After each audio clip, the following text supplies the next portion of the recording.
अस्सलाम वालेकुम dear student, कैसे हैं? उम्मीद करता हूँ आप लोग खैर खैरियत से होंगे। जैसे कि जी हम लोग स्टडी करते आ रहे हैं कि जी न्यूरल नेटवर्क की तरफ अभी हम लोगों ने पार्ट वन के अंदर इससे पहले हम लोगों ने ये चीज़ डिस्कशन की थी कि जी न्यूरल नेटवर्क क्या है। हमने इसके ऊपर देखा कि बायोलॉजिकल इंस्पायर्ड न्यूरल नेटवर्क किस तरह काम करता था, ठीक है, उसका प्रोसेस क्या था और आर्टिफिशियल न्यूरल नेटवर्क हम इसको क्यों कहते हैं, ठीक है, कि जी ये है तो बायो इंस्पायर्ड नेटवर्क, ठीक है। तो इस लेक्चर के अंदर हम लोग देखेंगे कि जी न्यूरॉन मॉडल्स कौन से हैं जी और आर्किटेक्चर्स कौन कौन से हैं। ये आज के लेक्चर के अंदर हम लोग इस चीज़ को डिस्कशन करेंगे। आउटलाइन जैसे कि जी प्रीवियस से हम चले आ रहे हैं जी, introduction to artificial neural network हमने इंट्रोडक्शन इसका ले चुके हैं जी। इस लेक्चर के अंदर हाँ एप्लीकेशन देखेंगे, एडवांटेज देखेंगे, आर्किटेक्चर देखेंगे, टाइप ऑफ नेटवर्क देखेंगे, single views, multi layer network, foreign neural network and some ये हम लोग इस नेटवर्क के अंदर इसको डिस्कशन करेंगे। आर्टिफिशियल न्यूरल नेटवर्क, जिससे पहले हम लोगों ने इसकी बॉडी की डिस्कशन की थी। हमने कहा था कि जी इसकी एक सेल बॉडी है, इसके अंदर कुछ कम्प्लेक्स टास्क परफॉर्म होते हैं। ये कम्प्लेक्स टास्क कौन से हैं? ये वही है जो कि हमारी बॉडी से डिफरेंट की इंफॉर्मेशन एक्सट्रैक्ट करके लेके आते हैं और इस इंफॉर्मेशन को किसी तरह से प्रोसेस करते हैं। अब ये प्रोसेस क्या है? ये हमारे पास different types of mathematical and complex statistical task होते हैं, जो कि क्या होते हैं कि जी कुछ वैल्यूज इसके वैल्यूज को जो सा है हम लोग मर्ज करते हैं, ठीक है। इन वैल्यूज को मर्ज करने के बाद हम इसके ऊपर डिसीजन लेते हैं कि आइदर ये वैल्यूज किस टाइप्स ऑफ वैल्यूज, जैसे कि जी हम लोग मुख्तलिफ किस्म की डाटा को प्रोसेस करें, ठीक है। हम ये देखें कि जी जैसे एक्स और एंड या एंड की एग्जांपल लेने की कोशिश करें, ठीक है। इसके अंदर हम लोग क्या करते हैं कि जी हम लोग डाटा को लेते हैं, डाटा को लेने के बाद उसके ऊपर प्रोसेस करते हैं। जैसे हमारे पास कुछ टेबल है, वन वन वन एंड के अगर हम ऑपरेशन को देखें, अगर आर के ऑपरेशन देखें तो वन ही आता है। इसी तरह ही वन एंड जीरो आर के ऑपरेशन में देखें तो वन आता है, एंड के ऑपरेशन में देखें तो जीरो आता है। अब ये कैसे परफॉर्म होगा? जारी बात है, इट्स अ लॉजिक। ये लॉजिक कौन सी है? ये आर्टिफिशियल न्यूरल नेटवर्क के अंदर ये हम लोगों ने एक ये सेल बॉडी है कि यहाँ से कोई इंफॉर्मेशन हमारे पास आएंगी, ठीक है, वो इंफॉर्मेशन कुछ कम्प्लेक्स टास्क परफॉर्म करेगा। ये हमारे पास दूसरे अल्फाज में एक्टिवेशन फंक्शन कहलाता है। It's a decision function. ये डिसीजन फंक्शन क्या करेगा कि जी कुछ मैथमेटिकल इंफॉर्मेशन लेगा, वो कहेगा कि जी इट्स अ फंक्शन, ठीक है। फंक्शन कहेगा कि अगर ऐसी इनपुट आती है तो आउटपुट जीरो दे दे, अगर ऐसी इनपुट आती है तो आउटपुट वन दे दे, ठीक है। अगर तो इंफॉर्मेशन बिटवीन जीरो से वन के दरमियान है तो ये आएगी, अदरवाइज जो सा है वो क्या है जी वन, और वन मीन्स एक्टिव वैल्यूज, ठीक है। तो डिसीजन जो भी होगा वो वन के अकॉर्डिंगली होगा। यहाँ से कुछ इंफॉर्मेशन आएंगे, वेट्स क्या है, ठीक है। वेट्स वो वैल्यूज हैं जो कि इनपुट को एडजस्ट करेंगी, ठीक है। ये हम लोग डिटेल डिस्कशन करेंगे जब हम डीप लर्निंग की डिस्कशन कर रहे होंगे। उसके अंदर हम देखेंगे कि ये न्यूरल नेटवर्क जो है वो किस तरह प्रोसेस कर रहा था और डीप नेटवर्क इसको किस तरह प्रोसेस कर रहा था। वेट किस तरह एक्टिव करेंगे, ठीक है। वेट हमारे पास एक्चुअली कौन सी वैल्यूज हैं जो कि प्रोसेस करती हैं।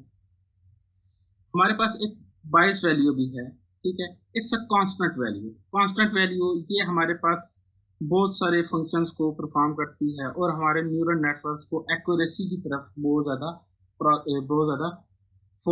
एक्यूरेसी की तरफ लेके जाती है। It's known as bias value, ठीक है। हम लोग इसकी डिस्कशन भी करते हैं कि बायस वैल्यूज क्या है। तो ये हमारे पास एक्चुअली एक नेटवर्क है, ठीक है, जो कि इसको हम लोग दूसरे अल्फाज में आर्टिफिशियल नेटवर्क भी कहते हैं। ये हमारे पास एक मॉडल है, एक सिंपल मॉडल हमारे पास। इसके अलावा अभी आने वाले टाइम में स्लाइड के अंदर या हमारे पास आने वाले लेक्चर के अंदर हम इसके ऊपर मजीद डिस्कशन करेंगे और देखेंगे कि जी इस आर्टिफिशियल न्यूरल नेटवर्क के अंदर कम्प्लेक्स नेटवर्क कौन कौन से हैं। कहता है बाइस क्या है जी, एन आर्टिफिशियल न्यूरॉन है। Compute the weighted sum of its input called its net input at bias. Bias value क्या है? कोई भी हमारे पास एक, ठीक है, कांस्टेंट वैल्यू बाइस वैल्यू हम लोग इसको ऐड करेंगे, ठीक है। Process the value through an activation function, ये हमारे पास कुछ सम होगा, उसके अंदर एक कांस्टेंट वैल्यू ऐड कर दी जाएगी जो कि इसको मोर परफॉर्मेबल प्रोसेस करेगा। ऐसा नहीं है कि ये कांस्टेंट वैल्यू अगर हमने ऐड की है तो ये हमारे पास कुछ खास किस्म का एक्शन परफॉर्म नहीं करेगा, बल्कि ये हमारे पास क्या है कि जी जो हमारे पास वैल्यूज हैं, ठीक है, उनके ऊपर कम्प्लेक्स वैल्यूज को हमें सॉल्व करने में हेल्पफुल करेगी, ठीक है। जो कि एक किस्म की अगर आप देखें तो ये हमारे पास एक वो वैल्यूज होगी, ठीक है, जो कि हमारे पास इसको एनालाइज करने के लिए, ठीक है, हमारे पास प्रोसेस करेगी। बाइस वैल्यू है, ठीक है। इंटरसेप्ट आप इसको कह सकते हैं, इंटरसेप्ट वैल्यूज कह सकते हैं। Pass the value through an activation function, ठीक है। जिस टाइम हम लोग यहाँ पर एक्टिवेशन फंक्शन करेंगे, ठीक है, हम लोग देखेंगे कि जी ये वैल्यूज कहाँ से पास हुई, या इस तरह के एक्टिवेशन फंक्शन करेंगे, ठीक है। तो ये ऐसे एक्टिवेशन फंक्शन, मुख्तलिफ किस्म के एक्टिवेशन फंक्शन है वो हम देखेंगे। तो ये 22 वैल्यू हमें वहां पर इंटरसेप्ट करने में हमारे पास हेल्पफुल होगी। We say that the neurons fire become the active if its output above zero, ठीक है। अगर तो वो जीरो से अबव है तो वो एक्टिव वैल्यूज में जाएगी, और जीरो से अबव नहीं है तो वो एक्टिव वैल्यू से नहीं आएगी, ठीक है। ये हमारे पास एक फंक्शन है, ठीक है। ये फंक्शन एक्चुअली वैल्यूज को परफॉर्म करेगा, ये उसके ऊपर वर्क करेगा और हमें कुछ ना कुछ वैल्यू गिव, यानी कि वैल्यूज प्रोसेस करके हमें but can be incorporate as another weight, ठीक है, complain to a fix input of +1। हम +1 एज अ वेट के तौर पे इसके अंदर ऐड करेंगे।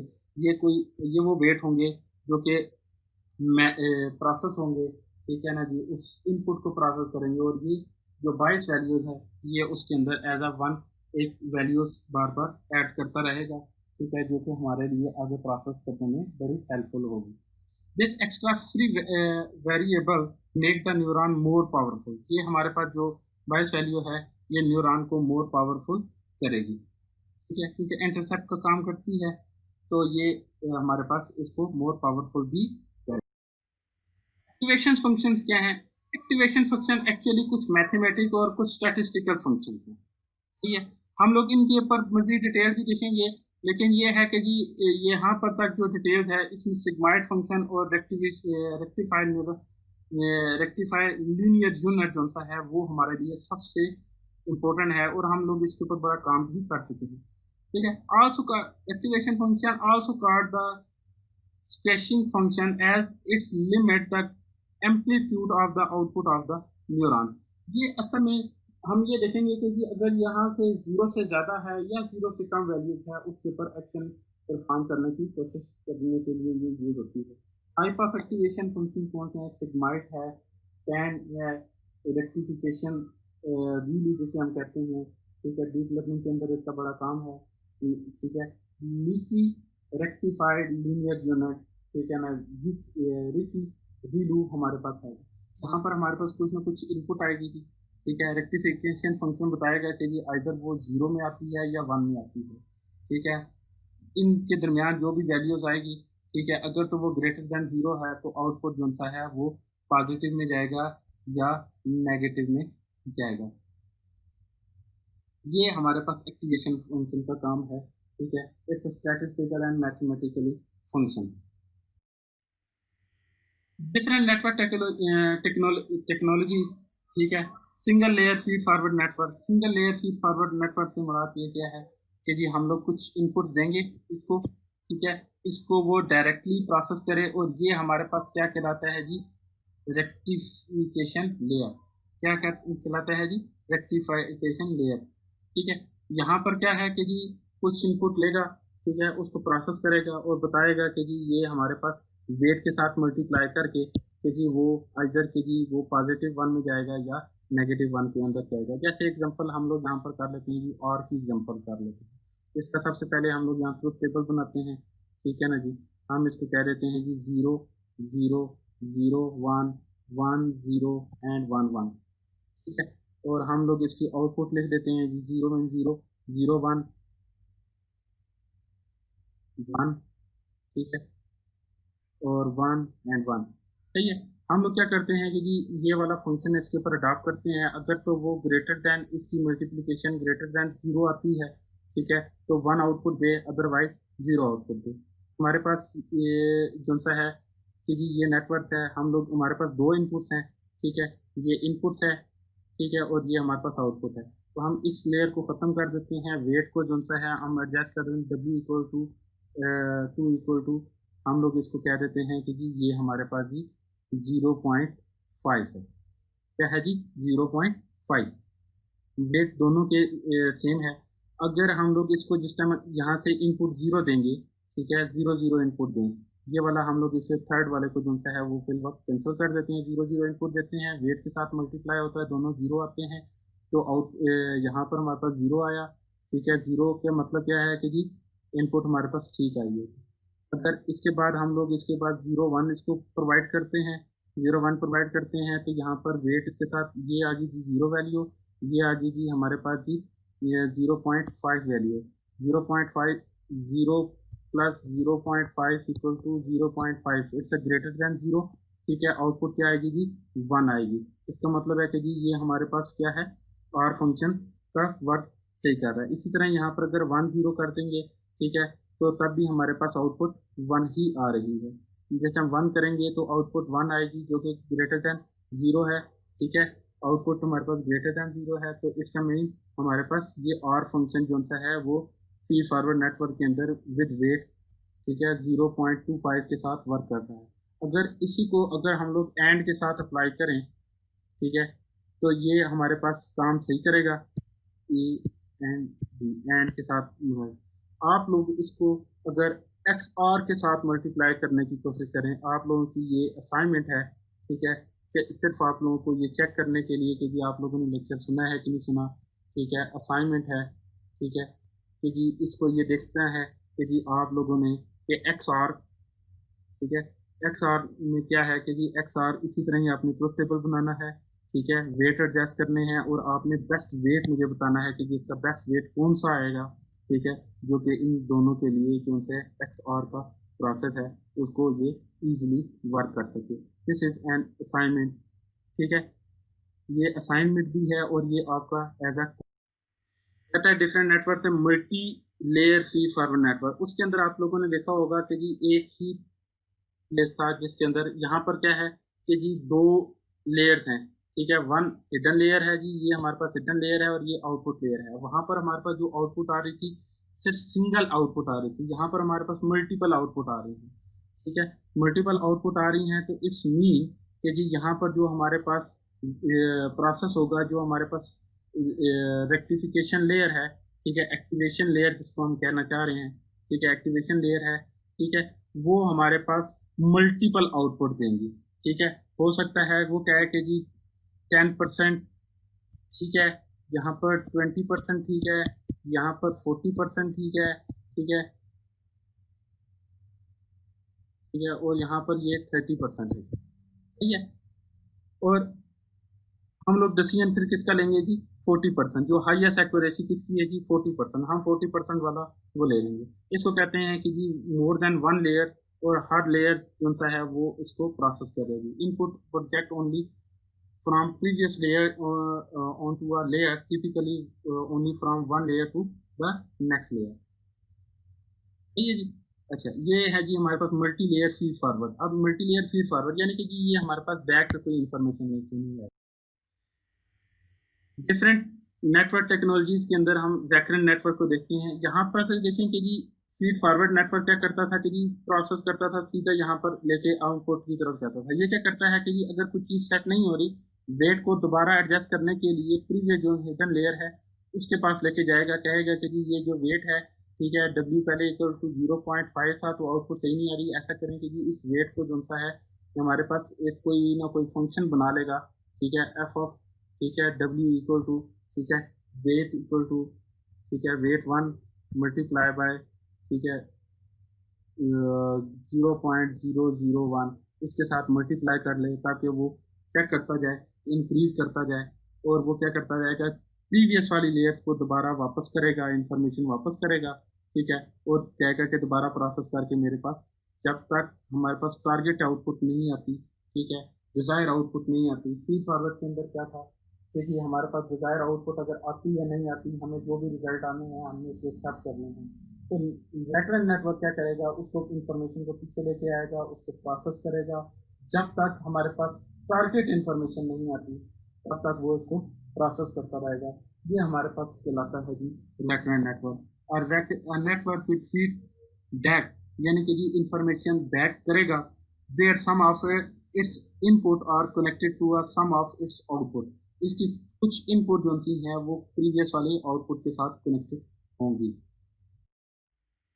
What are the neural network use, ठीक है ना जी, where are sorry recognising and matching complicated radio और इनकम्प्लीट पैटर्न। जहाँ पर हमारे पास ये सारी इंफॉर्मेशन इस तरह की इंफॉर्मेशन होगी वहाँ पर हमारे पास न्यूरल नेटवर्क बेहतरीन काम करेगा। डाटा इज अनरिलायबल, अनरिलायबल से मुराद ये है कि जी एक के अंदर हमारे पास 2-3 कैटेगरीज हैं, तो हर एक के अंदर अनबैलेंस डाटा को भी ये प्रोसेस करने की अहलियत रखता है। प्रॉब्लम विद नॉइजी डाटा के हमारे पास बहुत अच्छा काम करता है। प्रिडिक्शन में हमारे पास ये इसका काम बहुत ज़्यादा है। क्लासिफिकेशन टास्क के अंदर न्यूरल नेटवर्क का काम बहुत ज़्यादा है। डाटा एसोसिएशन यानी किसी डाटा को किसी और डाटा के साथ एसोसिएट करना है, उसके अंदर बहुत अच्छा ये वर्क करता है।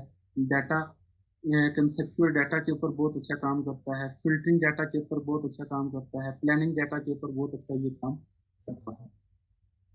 ठीक है, अगर हमने कोई फीचर की प्लानिंग करनी है, ये उन तमाम एप्लीकेशन के लिए ये बहुत अच्छे वर्क। एप्लीकेशन क्या है, prediction learning from past experience. Past experience यानी कि जी हमारे पास इट्स मीन के जी ये लेबल डाटा का काम करेगा।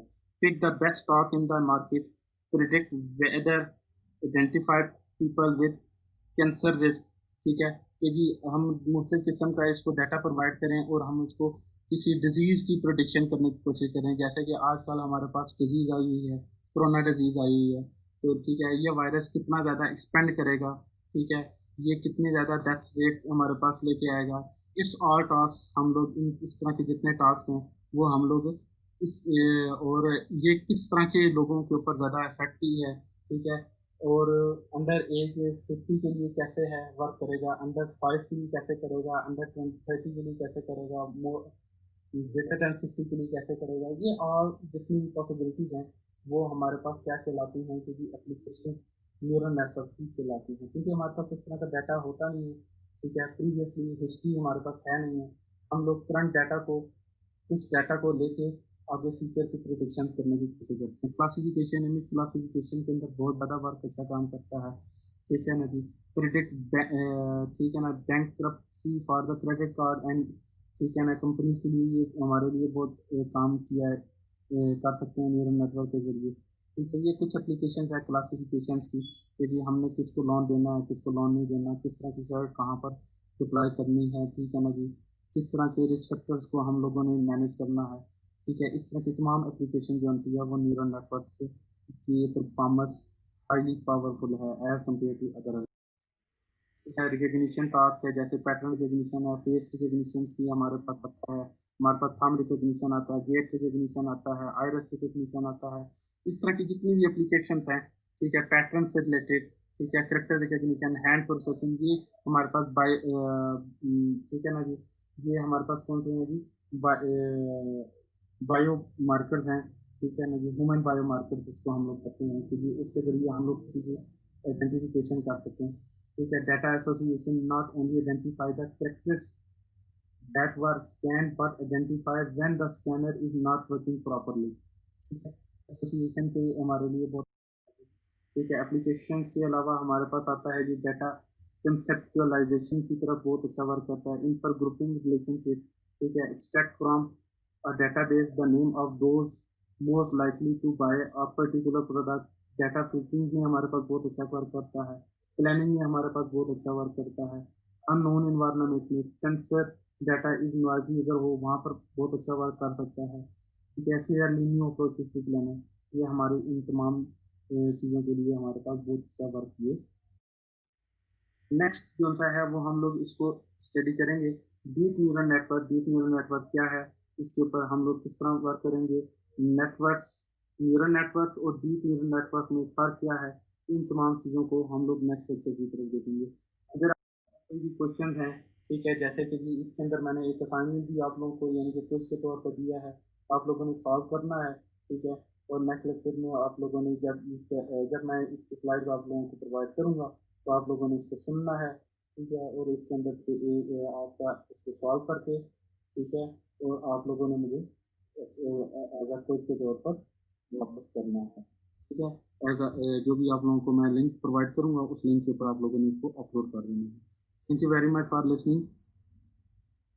इन तमाम लेक्चर्स को आप लोगों ने सुनना है। ऐसा नहीं होना चाहिए जैसे कि प्रीवियस लेक्चर के अंदर आप लोगों ने इसको फॉर ग्रांटेड लिया और आप लोगों ने सुना नहीं है, ठीक है।